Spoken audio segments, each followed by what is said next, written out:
Hey everybody, welcome to Guitar Gravity episode number 2, the Guitar Gravity show. Welcome and Happy New Year. Sorry about last week's episode, it got some tech issues, so yeah, we're good to go today, fingers crossed. Just want to show off this Guitar Gravity coffee mug that I got compliments of my family, so much needed caffeine, especially for today, keep me going. And it's actually the secret to how I play fast. So if anyone wants to find out more about that. Anyways, so there you go. Okay, so today we're going to look at how to play the minor pentatonic scale. So yeah, we're going to look at the theory behind it. So a brief overview for you intermediate players. But we're going to go right into some practical warm-ups, some patterns, and from those patterns we'll do some licks with them as well, and yeah, make it very practical and applicable for you guys today in your learning. Since it's the new year, let's kick things off on the right track. Let me know throughout this lesson, let me know what goals you have this year for the guitar, what things you want to get better at. Please drop them in the chat. Awesome. So before I start too, I just want to, since it's the new year, I thought I'd just bring your attention again to the free download that I have put together for you guys. There you go. So 5 myths that stop you from achieving guitar greatness. So as you guys know, this is a free thing I put together just for you guys to take advantage of, and it's basically just help you catch a bigger vision for your playing, and just to help you avoid common pitfalls, and give you a bigger vision for like how to get to the next level in your playing. So if that at all interests you and you want to get better at the guitar, why not start? It's the new year. Please grab that. The link is below. It should be the first thing you see in the description, so make sure you grab that down below. Awesome. Let's get started. I'm excited. Grab your guitar, grab some coffee, whatever you need to get going, and because I have some very practical things for you today, so don't want you to miss it. Also, before I forget, last announcement, I swear. If you're wondering how to grab all the music for each episode, if you get that download I just mentioned, that'll get you on weekly emails that you'll catch with alerting you of each episode, any other content that I come out with, as well as in that email you'll get link to each PDF. So the PDF with all the music for that episode. So that's where that's another reason why you want to grab that PDF and subscribe to weekly email content as well, and that way you won't miss a beat. So just want to mention that because I forgot to mention that last time. Okay, let's dive right in. I'm excited. Let's do this. Okay, so the minor pentatonic scale is comprised of 5 notes. Penta, that's where we get the word from, means 5. And a good way to look at your scale, this is not a typical way to do it, but it's to look at your notes on a single string. That's not usually the way that people approach. Usually we approach it first at box patterns, but it's really practical to look at your scales first off linearly. And that's going to force you to see the notes, the distance between all the notes, and it's really going to help you when you start learning the box shapes, which we will do today. It's going to help you already have a background for the intervals and all the notes that you're going to be playing. So let's dive right into that. Okay, so intervals meaning those are the distances between your notes. So really practically, we want to learn the distance between our notes so that when we're learning our scales, learning the notes in our scales, it's going to help you retain more of what the relationships are between the notes you're playing. So you can catch this is the first note, this is home bass, this is number 1. So that's the first note that we have is number 1. It's the root note. It's when we want to get back to home bass in our playing, we go right to that first note. So that's what I'm going to show you right here. So that's the E. All right, and from there we go to our next note. So E to G, so the second note in our scale, we get this interval of what's called a flat third, otherwise known as a minor third. And that's really going to give you that bluesy sound. You get that minor sound.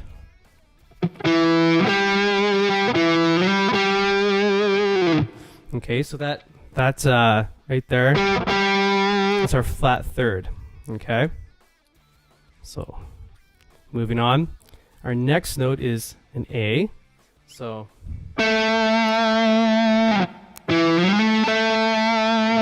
when you hear that interval, that's known as a fourth, otherwise known as a perfect fourth. But for instance, for us today, we're going to look at it as a 4 to write it out. So that's that sound. Okay, moving on, we got the next interval, which is E to B, which is a perfect fifth. So for us, it's going to be, we're going to write down a 5. So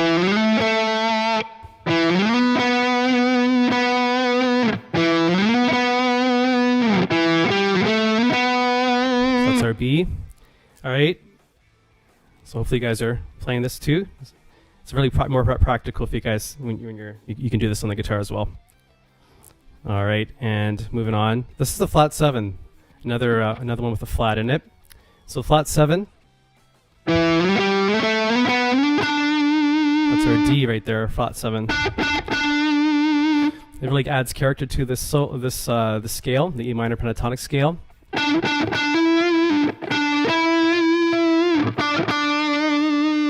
That's what's going to add a lot of tension, some tension in your solo when you're doing this this solo. Okay, and of course, end it off with the octave.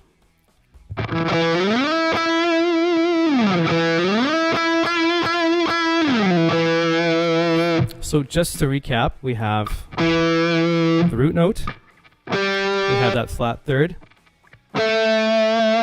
we have the fourth, we have the fifth, we have the flat 7, and we have 8. And we have the octave.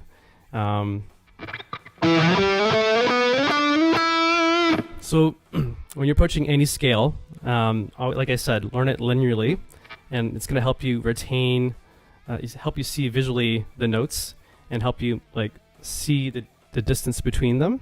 And that's really going to help you when you're learning. And when you start taking things to other levels in your playing, it's going to be more than just box patterns. You're going to start to see the relationship between the notes that you're playing. So that's why that we're covering that. So let's get to all those notes we just looked at. Now we're going to apply them to a box pattern.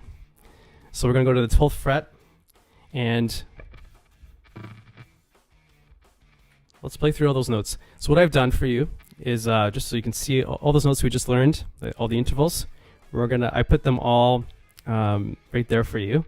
And so let's just go through them again. This is at the 12th fret. And we'll just play through it a couple times, get warmed up.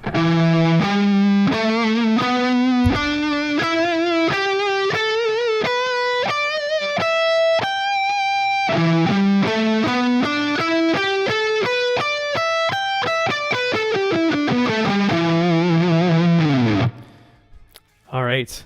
So now that we've covered the theory behind the scale, and we've looked at the notes linearly, and now we just looked at a box pattern, now we're going to look at the next step once we get the grasp of that, the next thing you want to do is start looking at some patterns. That's what I think is just a very practical thing to do, is start moving those fingers. And it's a good way also to get warmed up. So what I've done today is I've put together actually 8 patterns, so a lot of content. And so what I'm going to do first is demonstrate it twice for you. And from there, we're going to dive into the patterns and go from there. All right, so here's a demonstration of all the patterns put together, all 8 patterns.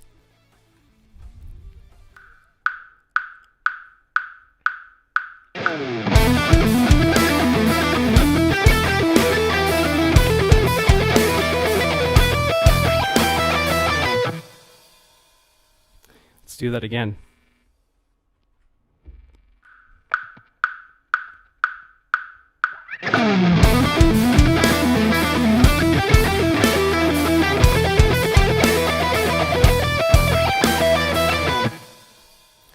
All right, lots going on there, but basically, yeah, this will make more sense once I get the slides up for you.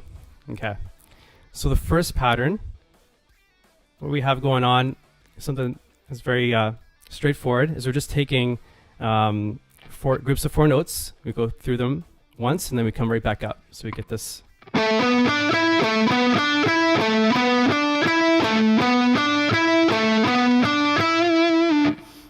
So what, and I forgot to mention another thing. All these patterns I'm showing you, even though I'm just showing you on like these 2 strings, for example, the A and D string, you can take this pattern and literally just find it anywhere in this box pattern. You can go, for example, to the next strings and apply the same, go through 4 notes like this sort of idea.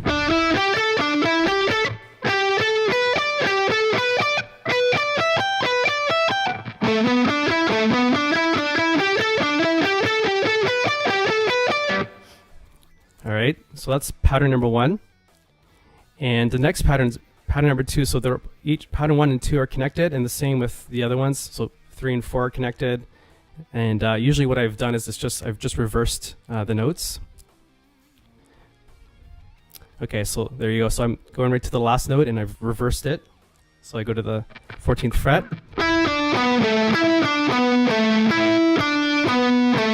So we're going to keep our hand relaxed and alternate picking. So down, up, do it nice and slow. Speed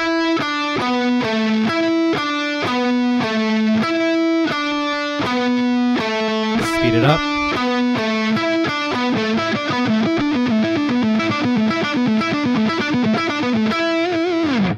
So that's patterns 1 and 2. So just to recap those 2 patterns.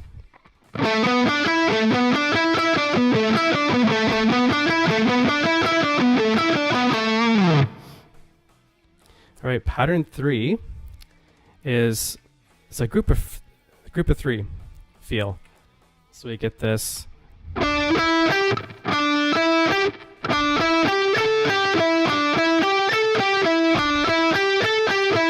So instead of feeling 4 beats, we're going to feel 3 patterns of 3 here.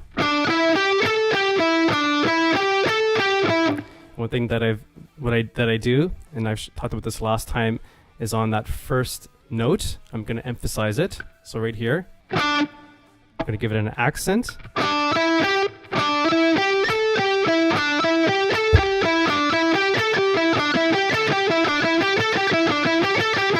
So by emphasizing that first note, it's going to help us give us an extra.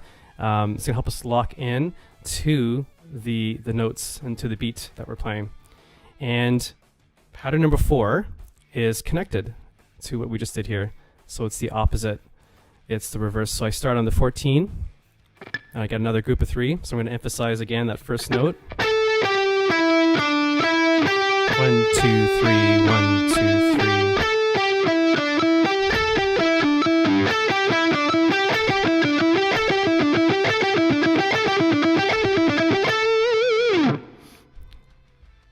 So you put them both together.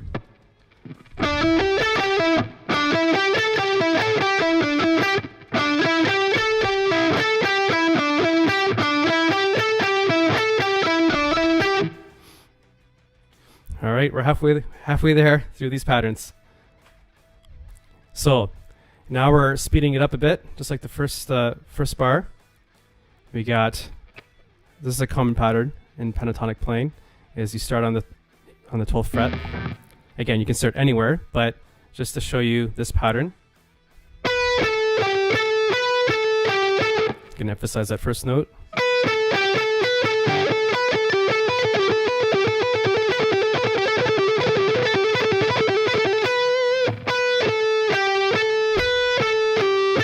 And what makes this tricky, as we discussed in the last lesson, is whenever we have string change like this. So we're starting on the downstroke, but then we're going right away on an upstroke to the next string. So that upstroke, when we go to the on that second note, that's a problem area, at least for me. It can be. So really, you want to isolate that if that's causing you some issues. So when you get to that note 14, right after the first note, that can be tricky.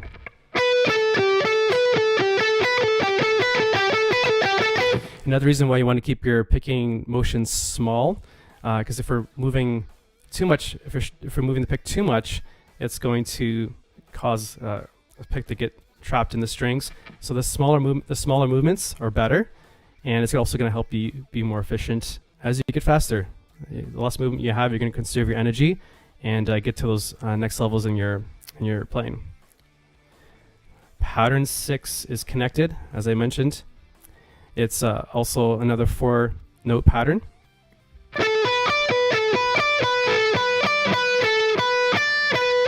I should mention, if you've noticed, I sometimes go to when I go to the 15th fret here, I'll use my ring finger instead of using my pinky. That's entirely your call. All the stuff on the guitar is your interpretation, whatever's more comfortable for you. Personally, I find my fingers get a little jammed, and I just find it's more comfortable to use my 3rd finger, my ring finger. So leave that up to you. So yeah. So there you go. So that's... Okay, and we can bring that up to a different string. We get another feel like this.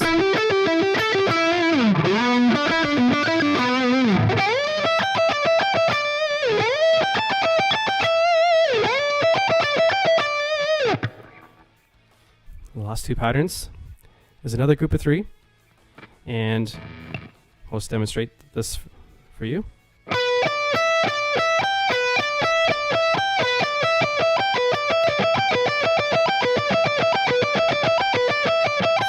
This one could be challenging because we have a lot of string change going on, especially when we get to the end of in between the on the 12th. We get to the 12th fret there, and going right back to the 15th fret. We're doing 2 string changes, so it's a lot of jumping around with the pick can cause problems. So watch out for that. And I'm going to cap it off with the reverse of that. So we're going to start on the 15th fret and do groups of 3.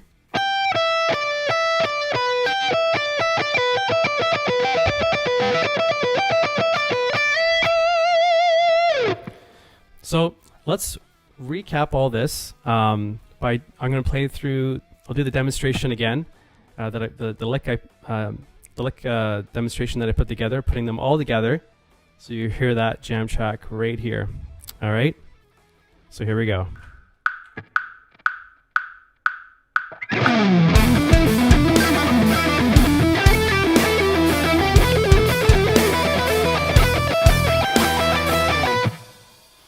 Awesome. There you go. Those are some very helpful patterns. That's how I've approached a lot of my learning on the guitar. Is I've taken any scale and I've just found like just treated like kind of like math, just finding groups of 3, groups of 4, groups of 2, groups of 5. But groups of 3 and 4 when you're starting out is just more than enough, and you can find so many different variations of the notes. You can apply this to any scale. That's how I've learned a lot of that's how I've gotten familiar with the guitar neck, is just by sitting down, hey, let's do a group of 3, figuring out a pattern, practicing it, reversing the notes. It's almost like you can roll the dice, just in terms of just mixing things up, and that's what's really going to help you explore different options on the guitar.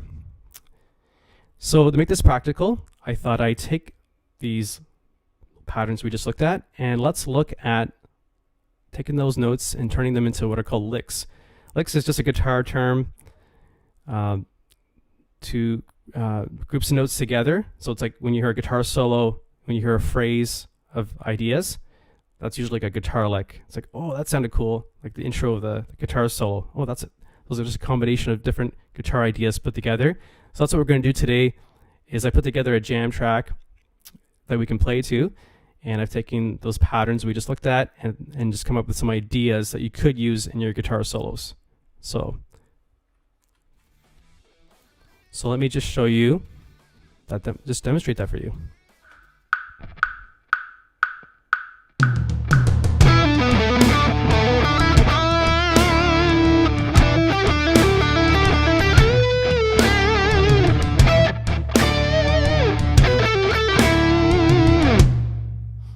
So I have 3 different licks there. I'm going to demonstrate them again, and then we'll dive deep into what I'm doing.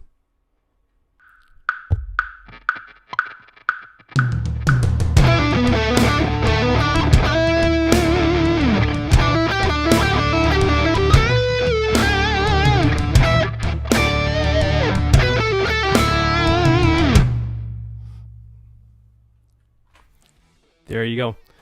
So if you notice, it's had a bit of a shuffle feel. Shuffle means like instead of doing our notes like da da da da, it's got this gallop to it. Da da da da da. So that's what we have going on here in this.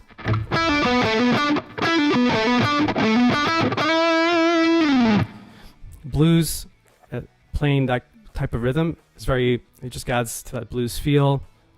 You know, you can groove to it.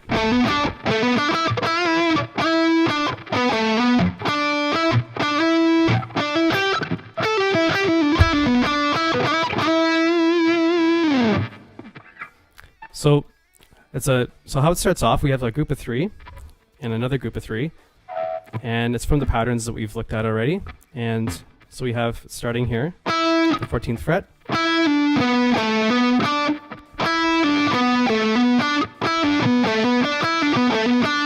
and I got a little pause there, a quick rest, and then we're going to repeat those notes again.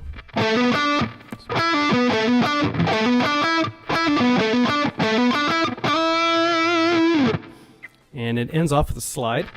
So slides when we take a note and we hold it on the fretboard, going into the note or out of the note. So here we're going to start right below the note. So I'm starting at the 12th fret and I'm just going right into the 14th fret very quickly. So it's...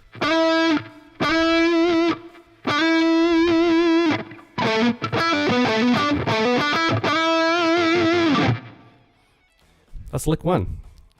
So moving on to lick 2. It's a common pattern that you hear. It's another group of 3, and we're taking the same 3 notes, and it's got this fun feel to it, if you hear what I mean. I think we've all heard that many times in guitar solos, but it's used a lot for a reason, because it sounds great. And you can take that, literally you can take that pattern anywhere within our pentatonic scale. So we can do something like this.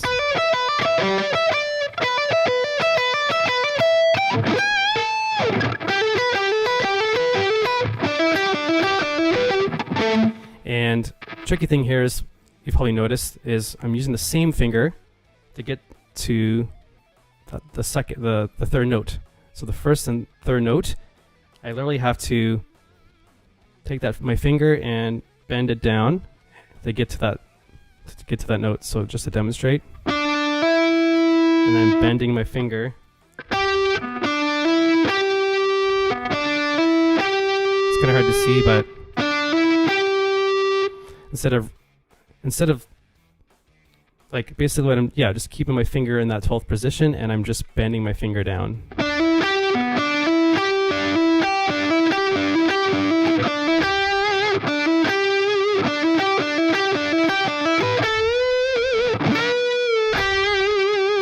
And gotta throw a bend in. The blues wouldn't be the blues without bends.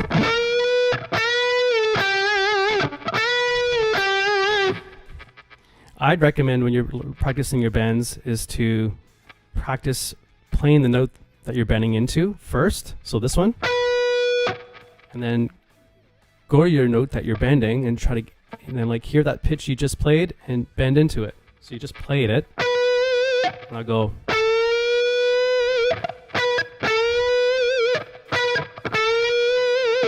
And you'll hear right away if you're right below it or ahead of it. It's just a good way to practice your bends.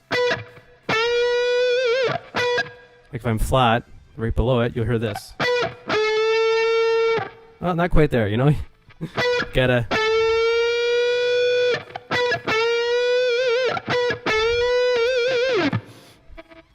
So the third lick is starting off 12th fret, high E string.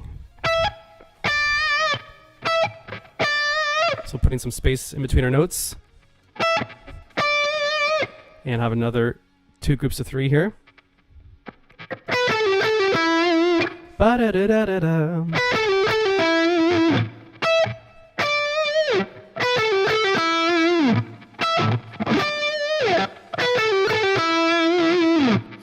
There you go. Those are the 3 licks. Please take these and run with them. Come up with your own licks and have fun with it. Going to repeat the lick demonstration again, just put them all together so we can recap it. And here's how that sounds.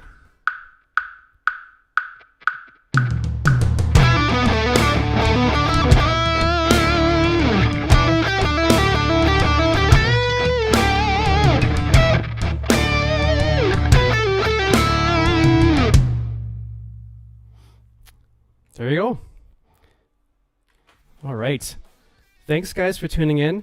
So glad that you were able to catch this lesson. And hopefully, the main thing is I just hope that you're able to, I hope this is practical for you and you're able to take a lot from this and apply it to your own playing. And please leave a comment below as to what you're working on for the new year, any goals that you have on the guitar. Also, let me know what you got out of today's lesson. Was there a specific lick or pattern that spoke to you that you really want to dive deeper into? Please let me know in the comments. Would love to hear from you, and I'll get back to you right away. Also, draw your attention to... Oh, I'm wrapping this too soon. I want to do a jam with you guys.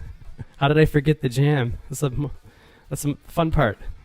All right, let's do a jam, and then we'll recap everything. So how this jam works is I'm going to play 4 bars, then you're going to play 4 bars. I'll basically stop when it's your turn, and yeah, here we go.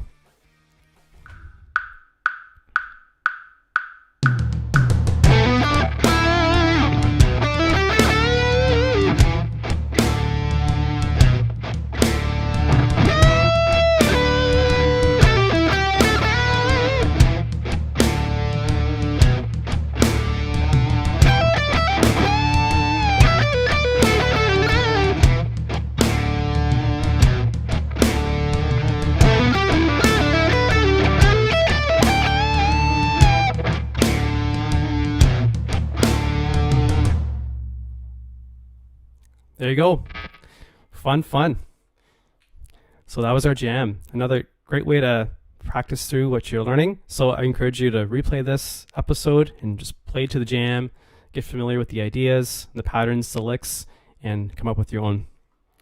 All right. So I want to draw your attention towards this download I have for you. Since it's the new year, great time to, cast a big vision for 2022, and how can you take your guitar skills to that next level where I have the perfect thing for you, and that's this download. And it's 5 minutes to stop you from achieving guitar greatness.